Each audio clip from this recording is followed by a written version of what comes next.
नमस्कार, मैं रवीश कुमार। आप सब इंतजार कर रहे थे कि अगला वीडियो कब आएगा। मैंने भी लगता है कुछ ज्यादा ही आराम कर लिया। कोशिश करूंगा कि धीरे धीरे वीडियो के आने की रफ्तार बढ़ा सकूं और आपको लंबा इंतजार ना करना पड़े। लेकिन सबसे पहले आप सभी का आभार जताना चाहता हूं। आप सभी ने मेरे YouTube channel Ravish Kumar official को कितना प्यार दिया है। बहुत बड़ी संख्या में लोग सब्सक्राइब करने आ गए। उम्मीद करता हूं कि यह सिलसिला बना रहेगा और मैं अच्छी अच्छी टिप्पणियों के साथ आपके सामने हाजिर हो सकूंगा। ये शुरुआत है, बहुत सारे संसाधन जुटाने हैं, चीजों को सेट करना है, इनमें वक्त लगेगा, लेकिन फिर भी मैं कोशिश करूंगा कि सामयिक टिप्पणियां समय पर आती जाती रहें, आपके सामने पेश होती रहें। तो अब मैं शुरू करता हूं। तो हम सब हर दिन सड़ी हुई व्यवस्था में रहने का अभ्यास करते रहते हैं, उसी में जीने लग जाते हैं, पता नहीं चलता कि उसमें जी रहे हैं। हर दिन खबरों में देखते हैं कि दिल्ली और आसपास की हवा का प्रदूषण कितना बढ़ गया है, लेकिन सांस ले रहे हैं। उसे ठीक करने के नाम पर नेताओं का बकवास भी सुन रहे हैं। लगे कि कुछ काम कर रहे हैं हमारे नेता, इसलिए उनका आपस में मुलाकातों का सिलसिला जारी है, मिलना जुलना जारी है। मिडिल क्लास घरों के कमरों में 25 से 40 हजार तक के एयर प्यूरिफायर लगा दिए गए हैं। वैसे ही जैसे पानी गंदा हुआ, पीने के लायक ना रहा, तो लोगों ने घरों में हजारों रुपए के आरओ सिस्टम लगा दिए। लेकिन एयर प्यूरिफायर लगाने से, आरओ सिस्टम लगाने से पानी की समस्या और हवा की समस्या का समाधान नहीं हो जाता है। समस्याओं पर बात करते करते हम समस्याओं में ही जीने लग जाते हैं।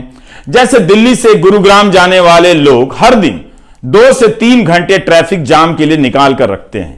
उनकी दिन भर की जागरूकता जाम में फंसे रहने के काम आती है। जाम के अनुशासित सिपाही की तरह चुपचाप गाड़ी डगराते रहते हैं, बम्पर टू बम्पर। उनकी कारों में झांक कर देखिएगा जाम में होने की कितनी सहनशीलता आ गई है। आपको अंदाजा होगा कि जो लोग नोटबंदी में लाइन में लगे थे, अभी तक लाइन से बाहर नहीं आए हैं। कारों पर इल्जाम ना आ जाए कि इनकी वजह से शहर में सड़क और हवा खराब हो रही है, इसलिए हर कार के ऊपर पोल्यूशन सर्टिफिकेट लगा दिया गया है। मतलब यह कार प्रदूषण नहीं फैलाती है। पोल्यूशन सर्टिफिकेट का धंधा चल निकला है, मगर हवा साफ नहीं हुई। हर तरह से हवा खराब हो चुकी है। लोग फिल्मों के बहिष्कार के काम में लगा दिए गए हैं। किस फिल्म को हिट कराना है, किसे फ्लॉप कराना है, राजनीति का यह परमानेंट काम हो चुका है। ऐसे समाज को खराब हवा में उसी तरह से जीने की आदत लग जाती है जिस तरह से दिन रात हिंदू मुस्लिम डिबेट की। लोगों को लगना चाहिए कि वे जागरूक हैं, देश की समस्या पर बात करने लायक हो गए हैं। इसलिए इन दिनों लोग AQI की बात करने लगे हैं। तुम्हारे यहां AQI कितनी है? हमारे यहां तो AQI इतनी है। अखबार और चैनल वाले भी समझ गए हैं, तो अब AQI का डेटा देने लग गए हैं। जल्दी ही शादी के कार्ड पर छपने लगेगा कि हमारे यहां जहां बारात टिकाई जा रही है AQI इतनी है। AQI जान गए तो आपको जानने की जरूरत नहीं है कि तवांग कहां है और वहां पर क्या क्या हुआ है चीन के साथ। बंदे को बाहर तो जाना है, मगर AQI ऐसे चेक करेगा इन दिनों जैसे अभी प्लान कैंसिल करने वाला हो कि नहीं जाएंगे। सरकारों को पता चल गया है कि जनता AQI की बात करने लगी है, तो कुछ चौराहों पर फव्वारे लगा दिए गए हैं, ऐसी मशीनें लगा दी गई, हवा की धुलाई हो रही है। इसे देखकर आप संतोष कर लेते हैं कि सरकार कुछ तो कर रही है। इन मशीनों का उद्घाटन होता है, उद्घाटन की तस्वीरों का प्रकाशन होता है। यह एक प्रमुख राजनीतिक कर्तव्य बन गया है। सभी को पता है कि राजनीतिक कर्तव्य बन गया है। सभी को पता है कि राजनीति की हवा खराब हो चुकी है, लेकिन कहते हैं इसका विकल्प क्या है? विकल्प के नहीं होने पर गहरी सांस छोड़कर जहरीली हवा में सांस लेने लग जाते हैं। अपने अपने घर में एयर प्यूरिफायर लगा देने से लोकतंत्र की हवा या शहर की हवा साफ नहीं होती है। अपने आप को ठीक से समझिए। आप हर दिन जाम में रहने, सड़ी हवा में सांस लेने का अभ्यास करते जा रहे हैं। गलत हो रहा है, मगर उसी गलत में जीते जा रहे हैं। जिस शहर में लोगों को जाम में रहने का, सड़ी हवा में सांस लेने का, गलत को देखकर चुप रहने का अभ्यास हो, उस शहर में कौन इस बात पर सर पीट रहा है कि केंद्रीय विश्वविद्यालयों में शिक्षकों के हजारों पद खाली, तो पढ़ा कौन रहा है या सवाल पूछ भी कौन रहा है? इसकी भी कीमत आप दूसरे तरीके से चुका रहे हैं। कॉलेज में एडमिशन फीस देकर कोचिंग में जा रहे हैं, ठीक उसी तरह से जैसे हवा सांस लेने लायक नहीं है तो कमरे में एयर प्यूरिफायर लगवा रहे हैं। गरीब और साधारण घर के बच्चे जब क्लासरूम में पहुंचते हैं तब वहां पढ़ाने वाला मास्टर नहीं होता, या होता भी है तो वह गेस्ट लेक्चरर होता है जो कई साल से पढ़ाते पढ़ाते अपने अंधकारमय भविष्य की चिंता में डूब जाता है। उसके भरोसे आपके बच्चों का भविष्य टिका है। यह सब इसलिए हो रहा है ताकि आपके बच्चे जहां हैं वहां से आगे ना जाएं, बल्कि आगे जाने का सपना दिखाकर उनकी जेब से कुछ और पैसे निकाल लिए जाएं। जैसे सड़ी हवा दिखाकर आपसे एयर प्यूरिफायर के पैसे निकलवाए जा रहे हैं। जो पढ़े लिखे हैं और जिनके पास पैसे हैं वो जानते हैं कि यहां के विश्वविद्यालयों में कुछ भी नहीं रखा है, तो वे निजी विश्वविद्यालयों में लाखों की फीस देकर अपने बच्चों को बचा ले जाते हैं। ठीक उसी तरह से जैसे शहर की हवा सड़ गई है मगर घर में एयर प्यूरिफायर लगा लेते हैं। जिनके पास कुछ अधिक पैसा है वे पेट और जेब काटकर दूसरे देश में पढ़ने के लिए भेज देते हैं। सरकार को पता है कि जब आप 3 घंटे जाम में आराम से लगे रह सकते हैं तो बिना मास्टर के 3 साल कॉलेज में बिता सकते हैं, बर्दाश्त कर लेंगे, और आपने करके दिखाया भी है। केंद्रीय विश्वविद्यालयों, आईआईटी, आईआईएम जैसे संस्थानों में शिक्षकों के 11,000 से अधिक पद खाली हैं, लेकिन देश का काम चल रहा है। यह संसद में सरकार का जवाब है। अब इनमें से केंद्रीय विश्वविद्यालयों को अलग कर दें तो 45 केंद्रीय विश्वविद्यालयों में professor, associate professor, assistant professor के 6,180 पद खाली हैं।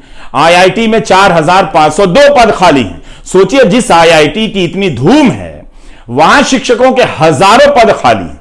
उम्मीद है वहां के छात्र अपने व्हाट्सएप ग्रुप में मां बाप को लिखते होंगे कि नाम का ही आईआईटी है, पढ़ाने वाला तो कोई है नहीं। संसद में शिक्षा मंत्री धर्मेंद्र प्रधान ने कहा है कि सभी संस्थाओं को निर्देश दिए गए हैं कि मिशन मोड में भर्तियां हों। इस मिशन मोड का हाल बताना चाहता हूं। ठीक 4 महीने पहले जुलाई में यही सरकार लोकसभा में जवाब देती है कि 43 केंद्रीय विश्वविद्यालयों में शिक्षकों के 6,549 पद खाली हैं। 4 महीने में खास अंतर नहीं आया है। इतना तो नहीं कि लगे कि मिशन मोड में भर्तियां हो रही हैं। 6,000 से अधिक पद खाली हैं और भरे जाते हैं 369 के करीब। तो यह कैसे मिशन मोड हो गया? मंत्री जी ने पिछले साल सितंबर में कहा था, सितंबर में भी, कि केंद्रीय विश्वविद्यालयों के कुलपतियों को निर्देश दिए गए हैं कि 1 साल के भीतर 6,000 रिक्त पद मिशन मोड में आकर भर दें। 1 साल से अधिक समय बीत गया, भर्तियां वही की वही नजर आ रही। सितंबर 2021 से जुलाई 2022 तक 10 महीनों में 6,500 से अधिक खाली पदों पर मात्र 375 भर्तियां हुई हैं, जैसा कि संसद में दिए गए जवाब से जाहिर होता है। यह सरकार का जवाब है, लेकिन यह खबर अमीर लोगों के किसी काम की नहीं है। वो अपने बच्चों को विदेश भेज दे रहे हैं। आपके बच्चों का क्या होगा, यह खबर आपके काम की है। थोड़ा फ्लैशबैक में ले जाता हूं पीछे। खाली पदों को भरने की हुंकार 2017 में भी मोदी सरकार के एक मंत्री ने भरी। फरवरी 2017 में राज्यसभा में तत्कालीन शिक्षा मंत्री प्रकाश जावड़ेकर ने कहा कि 2017 के साल में यूनिवर्सिटी के अधिकांश खाली पद भर दिए जाएंगे। यह भी कहा कि वे महीने के हिसाब से, मंथली बेसिस पर इन भर्तियों की निगरानी कर रहे हैं। रिजल्ट क्या निकला आप देख रहे हैं। आज आईआईटी, आईआईएम और 45 केंद्रीय विश्वविद्यालयों में खाली पदों की संख्या 11,000 पहुंच गई है। तब मंत्री ने बताया था, तब 2017 में 1 अक्टूबर 2016 को केंद्रीय विश्वविद्यालयों में खाली पदों की संख्या 6,080 थी। तब मंजूर पदों की संख्या 17,006 बताई गई।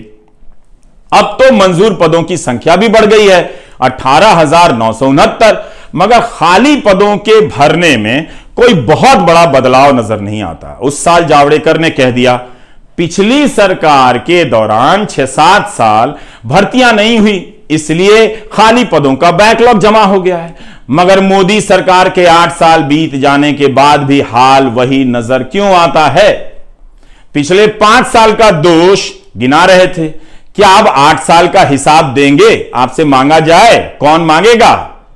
तो ये मिशन मोड में भर्ती, मंथली बेसिस पर निगरानी, इन सब के बाद केंद्रीय विश्वविद्यालयों की यह हालत है। मोदी सरकार के 8 साल गुजर गए, विश्वविद्यालयों में खाली पदों के कारण कितने साल तक, कितने हजार छात्रों को बिना शिक्षकों के पास होना पड़ा, या गेस्ट लेक्चरर से काम चलाकर यूनिवर्सिटी ने एक अच्छे प्रोफेसर के बनने की भी संभावना हमेशा हमेशा के लिए समाप्त कर दी। इस पर बहस कीजिए। जिले के कॉलेज में अपने मां बाप को लेकर जाइए, दिखाइए कि पढ़ाई के नाम पर वहां क्या होता है, क्यों आप पढ़ाई में आगे नहीं निकल पा रहे हैं, जबकि आप करना चाहते हैं, आगे निकलना चाहते हैं। आप पीछे रह जाएं, इसलिए इन मामलों में धीमी गति से चला जाता है, आश्वासन दिया जाता है, देते ही रह जाते हैं, भर्तियां नहीं होती हैं। अपने जिले के कॉलेजों का हाल ईमानदारी से देखिए, लिखिए, सांसदों को बुलाइए, उनसे बात कीजिए। कोई इन सवालों पर नहीं आता है, क्योंकि इन पर बात करते हुए आपकी सांसें तेज नहीं होती हैं, सीना नहीं फूलता है, वीडियो वायरल नहीं होता है। अगर यूट्यूबर अपने अपने जिलों के कॉलेजों का हाल बताने लग जाएं तो समाज और सरकार के सामने खस्ता शिक्षा व्यवस्था का विशाल फीडबैक तैयार हो जाएगा। समाज में बातें होने लगेंगी कि युवाओं के एक बड़े वर्ग को किस तरह बर्बाद किया जा रहा है। एक समाचार यह भी है कि गाजियाबाद पुलिस ने 8वीं और 10वीं पास कई छात्रों को गिरफ्तार किया है। ये क्या कर रहे थे? ये अमेरिका के 500 लोगों से 200 करोड़ की ठगी की है इन्होंने, ऐसा आरोप है। तो याद रखिएगा, जब आप अच्छे कॉलेज की बात करेंगे तो नेता हिंदी की बात करेंगे कि हिंदी में पढ़ाई होनी चाहिए, हम उसमें लगे हुए हैं। हिंदी के नाम पर आपके सीने में गैस भर देंगे और अपने बच्चों को अंग्रेजी में पढ़ाने के लिए विदेश भेज देंगे।